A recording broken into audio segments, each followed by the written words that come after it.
Hey, I'm Bob, totally blind since birth into Star Wars, talking about part 4 of Obi-Wan Kenobi. Spoilers ahead, watch the episode before listening to my thoughts. Share, like, subscribe, notification button, all that YouTube stuff, and now I'm getting into said episode. So this episode did not go like I thought it would at all.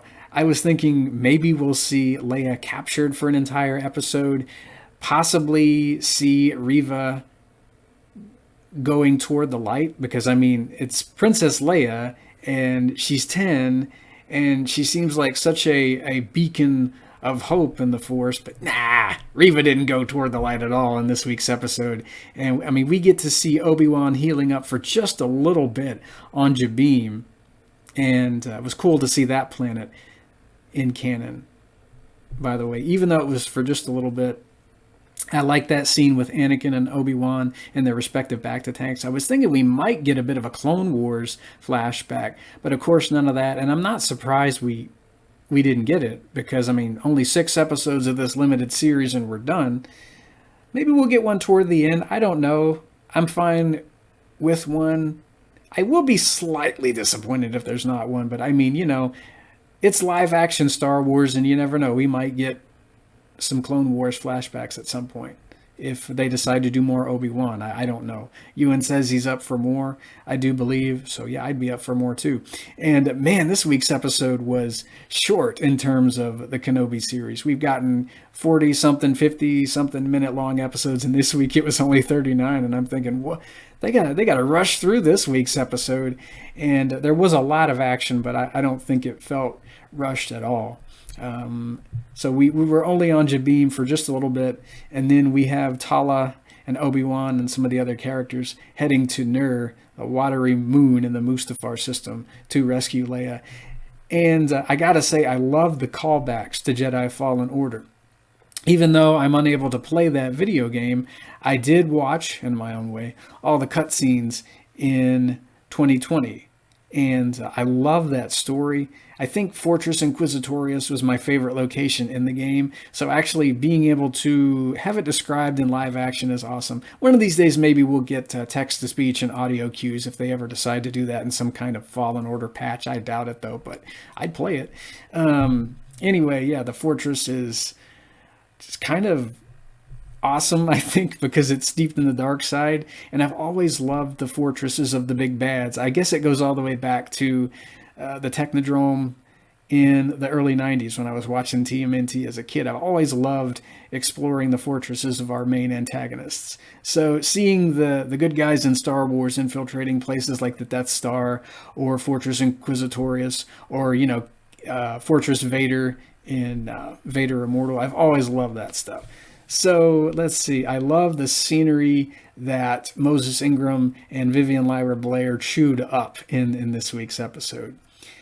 I liked how Leia resisted that mind probe, and it does make sense to me because, well, she's the daughter of Anakin Skywalker. Anakin was blowing up droid control ships and racing pods at age 9. He knew practically nothing of the Force until Qui-Gon and Obi-Wan showed up on Tatooine. Leia doesn't know much about it either, and she's holding her own against this Inquisitor. And I mean, there did come a time in the episode when it was just too much, and that's understandable too. I mean, she was quipping with the best of them there for a while. I love that one line where she was saying something like, hey, is this a staring contest?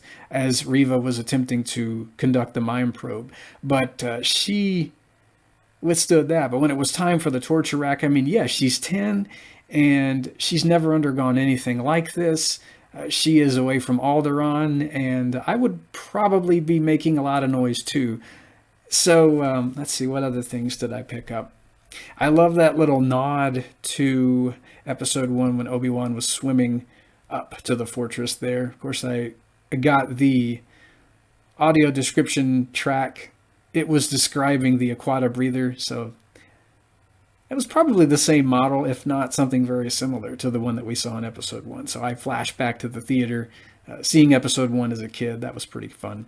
And man, I think the scariest thing in Fortress Vader has to be the Jedi Tomb. And it makes sense that these guys would keep dead Jedi in the bowels of this fortress as trophies. I thought of Predator, the Yautja species, and how they tend to keep their trophies as well. And of course, we know later on that the body of Luminara Unduli was used as bait in Star Wars Rebels. Hopefully, we'll see something about Barriss eventually. Speaking of Barriss, but yeah, it makes sense that there would be a tomb in this fortress. And I love Ewan's voice as he makes this discovery. The way he says, "This isn't a prison, or this isn't a fortress. It's a tomb." His voice quavers, and I mean, his past is just haunting him in all sorts of painful ways here.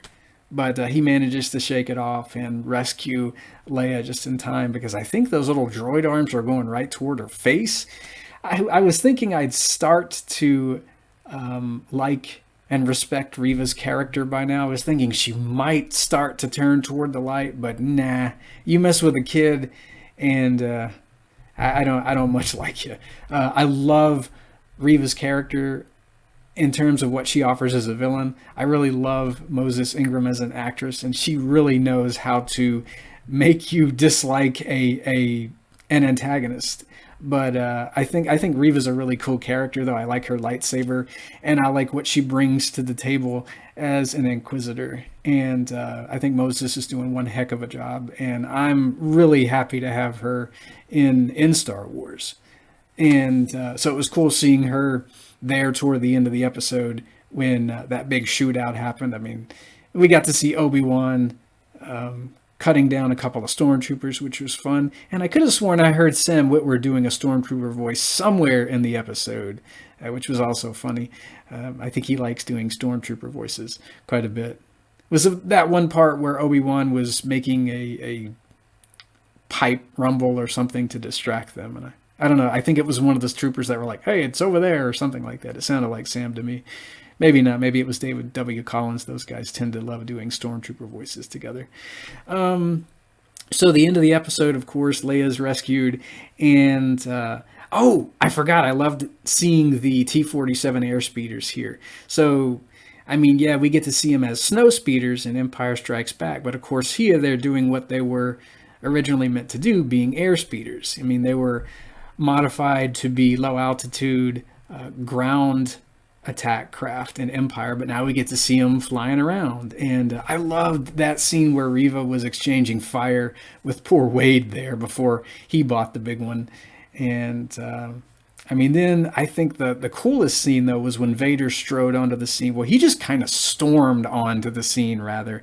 And since Reese Beecher is credited in these episodes, I still have a hard time believing it's Reese Beecher, because the way he yelled, the way he raised his voice here, boy, I got New Hope flashbacks, where James Earl Jones was yelling, "Commander, tear the ship apart and bring me the passengers." Sorry, tear the ship apart until you found those plans and bring me the passengers. I want them alive.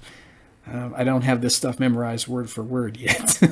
I've been a Star Wars fan for 20-something years. Go figure. So yeah, it was fun seeing him angry and doing the Vader force choke thing, but Reva being as opportunistic as she can under those circumstances. I mean, she just lets him know about the tracker, and he's not quite done with her yet, but I wonder if she's just about had it. Although, I mean, Vader did say, "Give me what I want, give me Kenobi, and you'll be rewarded." So, I mean, he's a Sith Lord of his word. Sith Lords keep their word, which we know they don't, from Empire Strikes Back and Lando on Cloud City and what Vader did there. So I don't know. I love this episode, though, and it was a fun little twist at the end. Of course, I think we all knew that the droid was the homing beacon. So hopefully poor Lola will be around by the end of the series. Who knows? We saw the Razor Crest blow up, so I don't know if they're going to keep the poor little droid around or if they're going to have to ice her. I hope not. Leia really likes that droid.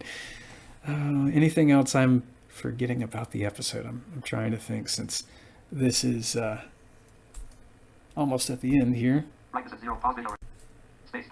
Oh yeah, and I wish Hasbro would make that. I didn't mean to, but yeah, when we saw Fortress Inquisitorius, I imagined a giant Fortress Inquisitorius playset for the 3 3/4-inch action figures. Even though, folks don't do playsets anymore, boy, that would make a good one. So would Fortress Vader. And then you couldn't connect the two because they're not on the same land masses or anything, but I don't know.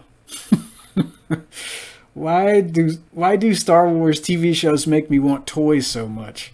Anywho, I'll leave you guys with that question, and I will hear you in the next episode discussion. May the Force be with you, and until next time.